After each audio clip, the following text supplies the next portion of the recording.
agradecendo a Deus por este momento que Ele nos dá de poder adorar o Seu nome santo. Pai Santo e Eterno Deus, nós te louvamos pela vida dos nossos amados irmãos, nossos amigos que estão nos ouvindo, nos assistindo, participando deste culto, cultuando ao único que é digno de toda honra e toda glória.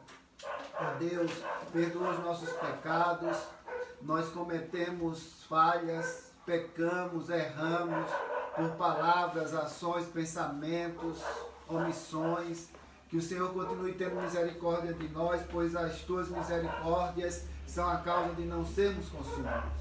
Abençoa os enfermos, os aniversariantes, os desempregados, o nosso país, os nossos governantes, o planeta. Nós te louvamos, Senhor, porque o Senhor tem cuidado de nós, mesmo em meio às circunstâncias adversas. Cremos que o Senhor está no controle de todas as coisas.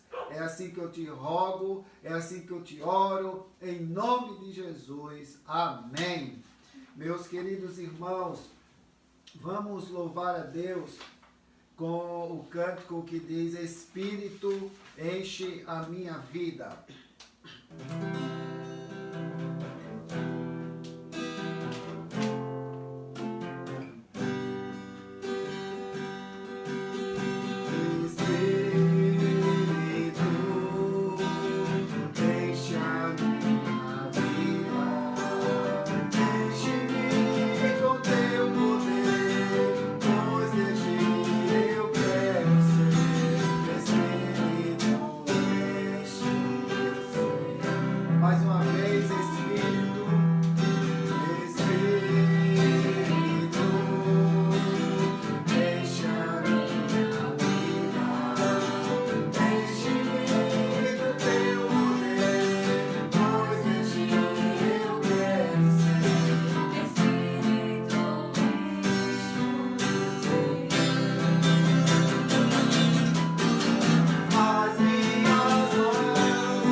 Amém, glória a Deus. Peço que você abra sua Bíblia no Evangelho segundo João, capítulo 15, versos do 12 ao 16. Obrigado, Natália. Deus continue lhe abençoando.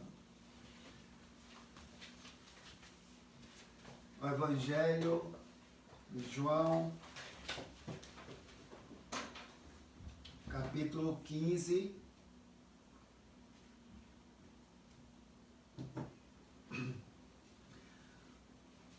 versos do 12 ao 16. O meu mandamento é este, que vos ameis uns aos outros, assim como eu vos amei. Ninguém tem maior amor do que este, de dar a alguém a própria vida em favor dos seus amigos. Vós sois meus amigos, e se fazeis o que eu vos mando. Já não vos chamo servos, porque o servo não sabe o que faz. o seu Senhor, não sabe o que faz o seu Senhor. Mas tenho-vos chamado amigos, porque tudo quanto ouvi de meu Pai vos tenho dado a conhecer. Não fostes vós que me escolhestes a mim, pelo contrário, eu vos escolhi a vós outros, e vos designei para que vades e deis fruto, e o vosso fruto permaneça, a fim de que tudo quanto pedides ao Pai em meu nome, Ele vos conceda. Até aqui o 16. Pai amado, muito obrigado pela leitura da Tua Santa Palavra. Fala ao nosso coração, Senhor, nesta noite. E que o Senhor nos ilumine através do Teu Espírito Santo. Pois importa que Tu cresça e que nós diminuamos, em nome de Jesus. Amém. Irmãos amados, estamos falando sobre as características do verdadeiro cristão. O tema central é o que é ser um evangélico. E vimos o que não é ser evangélico. Vimos algumas evidências daqueles que não são evangélicos. E hoje, se Deus permitir, encerraremos algumas características do que é ser evangélico, do verdadeiro evangélico, segundo a Bíblia, segundo aqui a luz deste texto. E nós vimos já, quinta-feira passada, 3 características. A primeira característica de um verdadeiro evangélico, à luz da Bíblia, é que ele ama. Nós vimos isso e aqui está no verso 12. O meu mandamento é este, que vos ameis uns aos outros, assim como eu vos amei. Então aquele que verdadeiramente é um filho de Deus, é servo do Senhor, é um escolhido de Deus, ele ama. Ele ama. A segunda característica que nós observamos de um verdadeiro evangélico é que ele é obediente. Veja o verso 14. Vós sois meus amigos, se fazeis o que eu vos mando. Então veja que Jesus manda a gente fazer. Então quem faz está obedecendo à voz de Deus, os mandamentos do Pai, dos preceitos do Filho, o Deus, a segunda pessoa da Trindade. Então, uma primeira característica de um verdadeiro evangélico, ele ama. A segunda característica, ele é obediente. A terceira característica, ele é transformado, ele é alguém que mudou, ele é alguém que foi transformado. Isso você observa no verso 15, já não vos chamo servos, porque o servo não sabe o que faz o seu senhor, mas tenho-vos chamados amigos, porque tudo quanto ouvi de meu Pai, vos tenho dado a conhecer. Então veja, da qualidade de servos, de empregados, somos agora amigos de Jesus Cristo, amigos do Pai. Veja que coisa linda. Outrora éramos perdidos, agora fomos achados. Outrora estávamos nas trevas, agora estamos na luz. Estávamos encharcados no lamaçal do pecado, agora estamos iluminados pela luz suprema que é Jesus Cristo. Mas uma quarta característica do verdadeiro evangélico, do verdadeiro cristão, é que ele dá fruto. Veja o verso 16. O verso 16 diz: não fostes vós que me escolhestes a mim, pelo contrário, eu vos escolhi a vós outros e vos designei para que vades e deis fruto, o vosso fruto permaneça, a fim de que tudo quanto pedides ao Pai em meu nome, Ele vos conceda. Então veja, meu irmão, que o fruto é o propósito de um chamado, de uma escolha eterna. Uma escolha que veio desde a eternidade. O próprio Paulo, escrevendo sua carta aos Efésios, ele nos diz que nós fomos escolhidos antes da fundação do mundo, para sermos santos e irrepreensíveis. E aqui Jesus, o próprio Jesus está falando desta predestinação. Nós fomos escolhidos por Ele, não fomos nós que escolhemos, mas Ele nos escolheu. Nós não escolhemos Deus, porque, irmãos, a nossa natureza é pecaminosa, é corrupta. E nós só queremos errar, pecar, viver na prática do pecado. Por nós mesmos, nós não temos escolha nenhuma para escolher sobre Deus, sobre as coisas de Deus. Observe que Paulo fala que estávamos mortos. Um morto, meu irmão, ele não cheira, ele não beija, ele não fala, ele não ouve, ele não vê, ele não sente. É isso que é um morto. Então nós estávamos mortos. E veio Jesus Cristo com o seu sacrifício, com a sua obra redentora, morreu na cruz do Calvário, foi sepultado, ressurgiu ao terceiro dia, foi assunto ao céu. Este nome tem poder. Ele é o Deus homem. É aquele que veio, deixou a sua glória, se humilhou na forma de homem. Sabe dos nossos sentimentos, dos nossos traumas, das nossas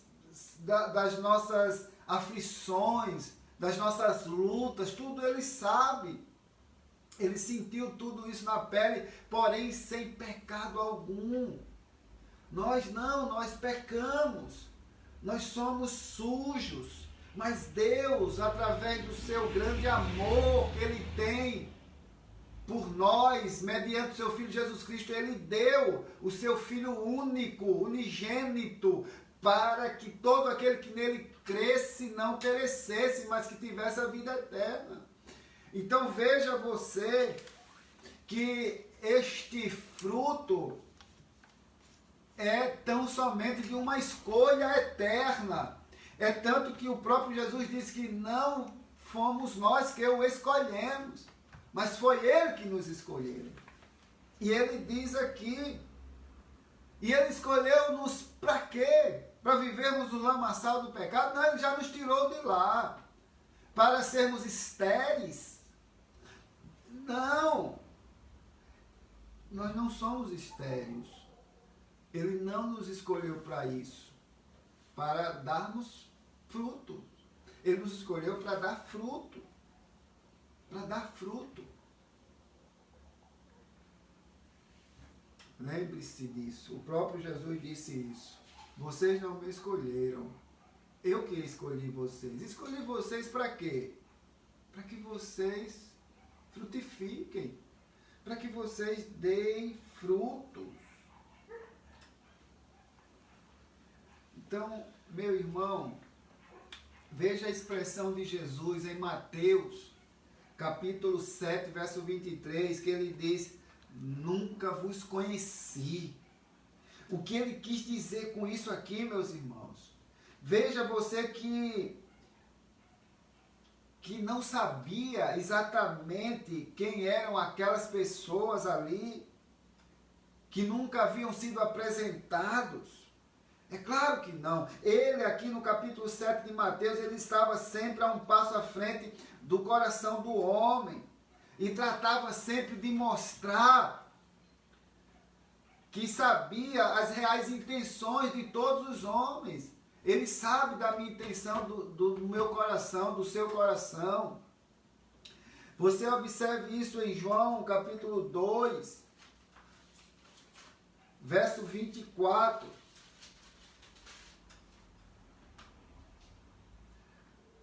Mas o próprio Jesus não se confiava a eles, porque os conhecia a todos. Ele conhece o nosso coração. Ele sabe quem crê nele e quem não crê nele. Ele sabe quem é religioso e quem não é religioso. Quem de fato é cristão, quem de fato é filho de Deus. Quem age com religiosidade por mero formalismo. Veja Mateus capítulo 22, 18.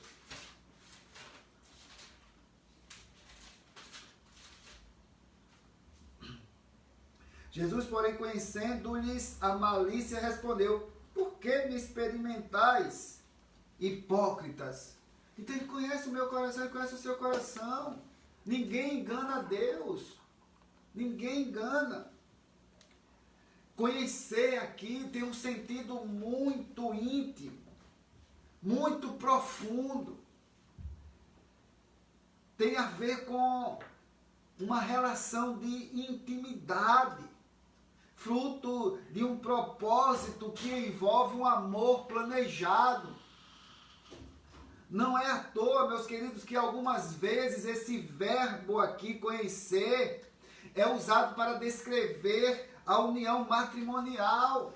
Mateus capítulo 1, verso 25. Diz assim: contudo não a conheceu enquanto ela não deu à luz um filho, a quem pôs o nome de Jesus. Aqui temos o nascimento de Jesus Cristo, e o relato aqui do apóstolo Mateus é o seguinte, que José não teve relação sexual com Maria até que concebeu Jesus. Então, portanto, esse conheceu aqui tem a ver com relação sexual. Isso não tem nada de anormal dentro de um casamento. O que é anormal é fora do casamento. Mas é normal dentro do casamento ter relação, ter intimidade, o homem e a mulher. Então não tem essa que Maria continua virgem. Nós respeitamos, sabemos a mãe de Jesus, a bem-aventurada, mas ela não continua imaculada, ela não é virgem. Aqui é claro que José não a tocou enquanto Jesus não nasceu. Depois disso ela teve outros filhos e filhas. Então, irmãos, a Bíblia é clara. A Bíblia é clara. Portanto, conhecer aqui é esse processo de intimidade. Este verbo aqui é usado no matrimônio também, como uma relação sexual. Então, conhecer a Deus implica em você ter intimidade com Ele, relacionamento com Ele.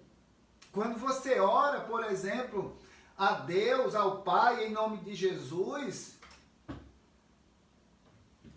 mostra que você está tendo um relacionamento íntimo com Ele. Porque a oração é isso, não é só falar com Deus, mas é um processo de intimidade com Ele. Comunicação tem a ver com intimidade, com comunhão, é relacionamento. Então, por isso que num casamento tem que haver comunicação, tem que haver conversa. Deus quer que a gente tenha intimidade com Ele, que a gente o conheça. Tem muita gente que não conhece a Deus, só diz que conhece, mas não conhece, conhece só de ouvir falar, como Jó. O próprio Jó falou: eu conhecia só de ouvir, agora eu conheço, na prática. Então, queridos, pouco tempo antes de ser crucificado, o nosso Senhor Jesus, ele chamou seus discípulos e falou que suas intenções para com eles eram fruto de um plano já previamente estabelecido por ele próprio. Você leia aqui o verso 16 de novo. Não fostes vós que me escolhestes a mim. Pelo contrário, eu vos escolhi a vós outros. Meu irmão, minha irmã, não foi você que escolheu a Jesus. Foi Jesus que lhe escolheu. Foi Jesus que lhe aceitou. Você disse sim para Ele mediante a iluminação do Espírito Santo. Foi o Espírito Santo quem te convenceu disso. Evangélico, portanto, em primeiro lugar, entende isso. Ele frutifica. O evangélico, ele dá fruto. Ele não só ama, ele não só é obediente, ele não só apenas foi mudado, transformado pelo poder do Espírito Santo, mas ele dá fruto. E esse fruto é resultado de um amor eterno da parte de Deus, e que por isso, em determinado dia de sua história, foi atraído pelo Evangelho. Veja o que aqui diz Jeremias, capítulo 31, verso 3. Jeremias 31, verso 3. Eu sempre oriento os irmãos nos estudos, né, de terça, quinta e domingo, ter um bloco, um caderno, um borrão, seja lá o que for, e um papel e uma caneta para você anotar, para ficar fácil, para depois você conferir. 31, verso 3. De longe se me deixou ver o Senhor, dizendo, com amor eterno eu te amei, por isso com benignidade te atraí. Então, veja, com amor eterno eu te amei. Então, veja, ele nos amou desde a eternidade, ao ponto de enviar o seu único Filho, Jesus Cristo. Então, o nosso lamento foi transformado em alegria, o nosso choro em riso, o nosso pranto em riso. Saímos das trevas para a luz, e tão somente por causa do amor de Deus, que nos amou com amor eterno e que nos atraiu com a sua benignidade. Irmãos, nós não merecemos nada, mas o evangélico verdadeiro, ele entende que este amor que o atraiu, e um amor eterno, um amor desde a eternidade, um planejamento eterno, não foi algo improvisado. Jesus diz aqui, eu escolhi vocês, não foi vocês quem me escolheu. Isso é maravilhoso. Agora, diante desta afirmação maravilhosa que Jesus fala, desta declaração linda, eterna, que ele nos escolheu desde a eternidade, o que eu e o que você nós devemos fazer? Dar fruto. Porque a árvore que não dá fruto, ela só serve para sujar o terreno. Nem para a sombra ela serve. E ela deve ser arrancada e jogada fora para queimar. Por isso, sejamos frutíferos. Se verdadeiramente somos cristãos evangélicos, que possamos dar frutos. E fruto digno de arrependimento. Então, veja que o próprio Paulo, ele tinha essa compreensão quando afirmou aos Gálatas que Deus o havia separado antes mesmo de nascer. Em Gálatas capítulo 1, verso 15. Gálatas capítulo 1, verso 15. Quando, porém, ao que me separou antes de eu nascer e me chamou pela sua graça, aprove. Veja, Paulo entendia que Deus o chamou antes do seu nascimento. Eu e você, Deus nos chamou antes do nosso nascimento. Isso é maravilhoso. Você já parou para pensar da gravidade disso? Como isso é tremendo, isso tem uma proporção gigantesca. Saber que eu fui chamado por Deus, que você foi chamado por Deus, antes da fundação do mundo, para dar fruto, para ser correto, para ser obediente, para ser transformado, para ser irrepreensível, santo, separado para Ele, para o louvor da sua glória. E é justamente isso que Paulo está falando. Eu fui separado antes de eu nascer. E da mesma forma, Paulo disse algo parecido quando escreveu que somos predestinados pela presciência de Deus, segundo o beneplácito de sua vontade, ou seja, o bel prazer, segundo o seu bel prazer, segundo aquilo que ele quer fazer. Lá em Efésios, capítulo 1, Efésios 1, capítulo 1, verso 4, 5 e 11, vou ler para você. Verso 4. Assim como nos escolheu nele antes da fundação do mundo, para sermos santos e irrepreensíveis perante ele e em amor. Verso 5. Nos predestinou para ele, para a adoção de filhos, por meio de Jesus Cristo, segundo o beneplácito de sua vontade. O verso 11. Nele, digo, no qual fomos também feitos herança, predestinados segundo o propósito daquele que faz todas as coisas, conforme o conselho da sua vontade.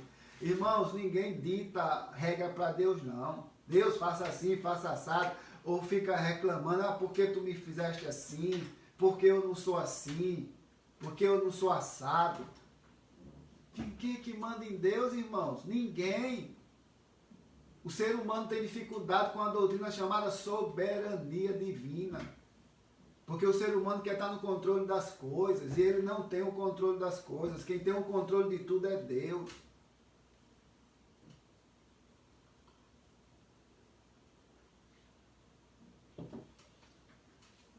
Paulo caminha dessa forma, assim como Jesus. Santo, irrepreensível.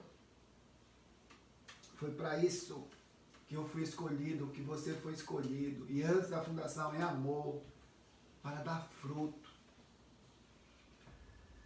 Mas uma última característica de um verdadeiro cristão é que ele sabe a sua missão neste mundo. Você sabe a sua missão neste mundo? Você sabe por que veio para este mundo? Você sabe? Então, veja, meu irmão, que toda a capacitação que tem origem no relacionamento com Jesus Cristo, todo o processo de discipulado que os apóstolos passaram e que nós passamos também, tem um objetivo: a vontade de Cristo. E qual é a vontade de Cristo? O verso 16 do capítulo 15. Vos designei para que vades e deis fruto. Então veja que o dar fruto não é só uma característica do cristão, mas está entrelaçado com uma outra característica que é a missão deste cristão. A missão é dar fruto. Ou seja, o evangélico, ele sabe que seu papel não está resumido a aquilo que faz dentro da igreja. Mas nós sabemos que é lá que começa. Claro que é lá que começa a sua semana, o domingo. Para que possa assim viver o evangelho diante do mundo. Mas tudo começa ali também, no domingo. E é muito triste saber que muitos que se dizem cristãos, que se dizem evangélicos, são evangélicos apenas no domingo. Na segunda-feira deixa de ser. Na terça, pior. Na quarta, quinta, sexta, sábado, pior. Aí no domingo, liga a chave lá do evangelho. Só dentro da igreja. Qual é a sua missão? Qual é a sua missão? Marcos 16, 15. Como é que eu dou fruto? E de pregar o evangelho. É isso que o Marcos 16, 15 nos orienta. Ide por todo mundo, disse Jesus, Marcos escrevendo o que Jesus falou. Ide por todo o mundo. E pense você que esta não pense você que esta é uma ordem apenas para os missionários que estão ali, missionários transculturais, estão na China, Japão, Nova Zelândia, França, Arábia, Espanha. Não, não. Aqui não é ordem só para esses missionários transculturais, não, irmãos. Aqui nós temos uma ordem para todos nós. Para mim e para você. Para todos nós. Diariamente eu e você estamos indo por todo mundo. Diariamente. Como, pastor? Eu estou indo por todo mundo. Em tarefas corriqueiras. Como indo trabalhar, indo estudar. Esse é o seu campo missionário, meu irmão e minha irmã. Dentro da sua casa, que é o mais difícil, só o seu marido, só a sua esposa, sabe quem você é, só seus filhos. Esse é um campo minado. É um campo minado. Que ali você mostra quem é. Ali você é de fato quem você é. Muitas vezes sem máscara. Então veja que esse é o campo do missionário evangélico. É na escola, é no trabalho, é em casa, é na vizinhança, é no clube, onde for, é o campo missionário dele. Então, meus irmãos, então esse é o campo missionário, é do evangélico. E ele se sente enviado por Cristo com essa finalidade de pregar o evangelho, de dar fruto, levar as boas novas para aqueles necessitados, aqueles que precisam de ouvir a palavra de Deus. Todos precisam. Eu encerro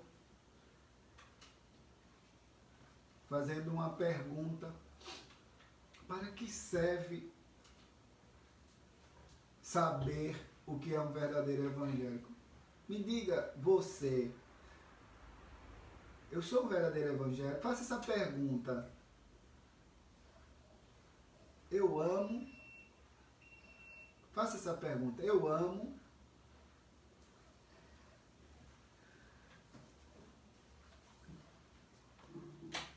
Eu sou obediente. Eu sou transformado. Eu estou dando fruto. Eu sei qual é a minha missão aqui na terra. Faça essa pergunta, meu irmão.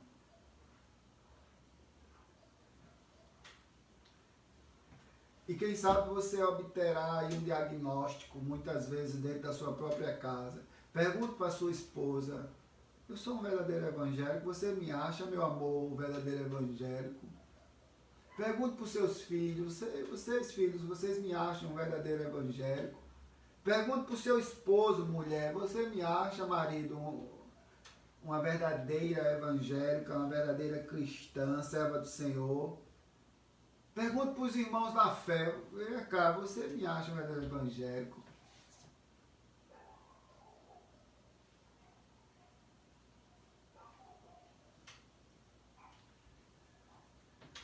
Meus queridos irmãos, façamos neste momento um autoexame diante do nosso Pai Celestial, se somos de fato verdadeiros evangélicos. Se a Bíblia ela traça um perfil do evangélico, também confirma que só chegaremos perfeitamente a esse nível quando Cristo buscar sua igreja. Filipenses capítulo 1, verso 6. Filipenses 1, verso 6.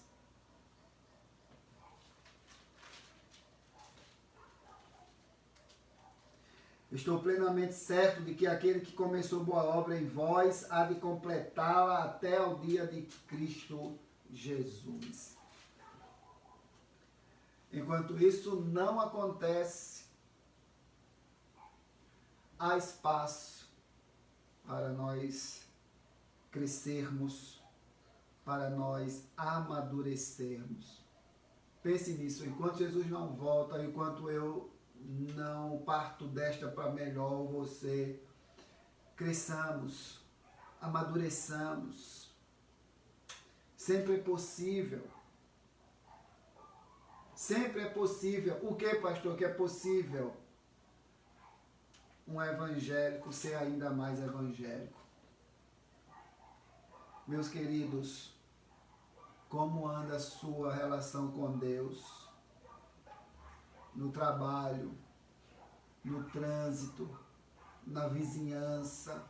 Você é daquele que o cara faz barbeiragem na sua frente, você solta aquele palavrão, manda o cara ir pro quinto dos infernos.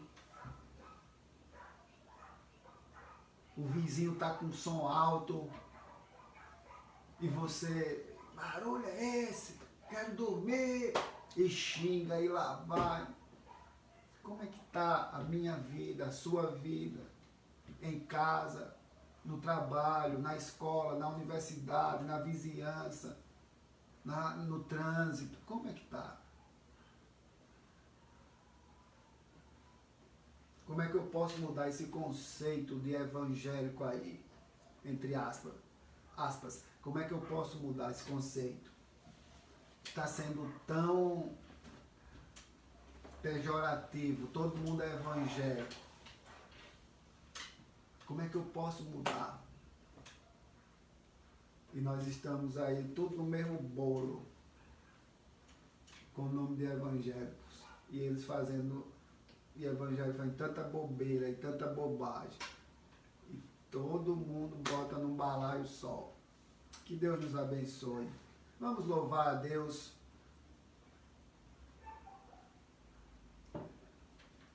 Vamos louvar a Deus com o cântico. Você conhece essa música, Deus Forte. O nosso Deus, Ele é forte, irmãos. A gente tem que confiar nele. Eu não sei como é que você está, muitas vezes abatido, cansado talvez, dessa pandemia, dessa coisa toda do Covid, tanta morte. Mas saiba que o nosso Deus está no comando de tudo, irmãos. Descansemos nele, confiemos nele. Vamos cantar.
Vamos orar, encerrando.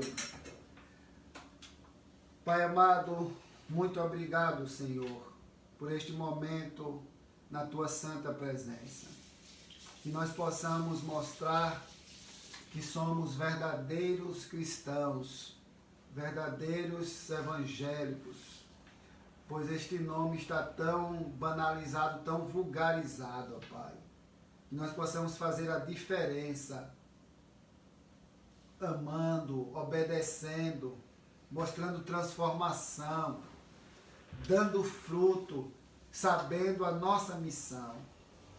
Muito obrigado pela vida dos meus amados irmãos, das minhas amadas irmãs, todos aqueles que estão agora participando, cultuando, louvando o Teu santo nome, aqueles que irão ainda assistir, que o Senhor cubra-os de bênçãos, abençoe grandemente, Senhor, a vida dos enfermos.